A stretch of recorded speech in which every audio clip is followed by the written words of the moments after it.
చిన్నప్పుడు మనకు కలిగిన డ్రీమ్ని ప్రతి స్టేజ్లో కూడా ఆ డ్రీమ్ డిస్టర్బ్ చేసే వాళ్ళు ఉంటారు.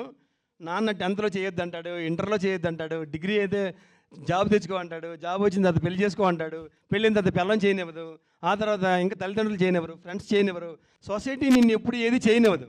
నువ్వు మాత్రం నీ డ్రీమ్ని బదిలిపరుచుకొని దానికి కావాల్సిన వనరులను సమకూర్చుకుంటూ, దానికి కావాల్సిన సమస్యలను ఎదుర్కొంటూ, దానికి కావాల్సిన అన్ని రకాలుగా నీ శరీరాన్ని, మనసుని, ట్రైనింగ్ని అన్ని రకాలుగా ప్యారలల్గా ఉంచుకుంటూ చివరికి నీ లక్ష్యాన్ని నువ్వు నెరవేర్చాలి. ఇప్పుడు నేను చేసి చూపించాను సినిమా ఫీల్డ్లో నాకు ఎవ్వరు తెలీదు. వినోద్ కుమార్ గారు, సతీష్ తప్ప నాకు సినిమా ఫీల్డ్లో ఎవ్వరు తెలీదు. అయితే వీళ్ళందరూ నాకు ఇంతలా కనెక్ట్ అవ్వడానికి యూనివర్సల్ హెల్ప్ ఎవరు చేశారంటే, నాకు చిన్నప్పుడు నేను చిరంజీవి గారికి డైహార్డ్ ఫ్యాన్ని.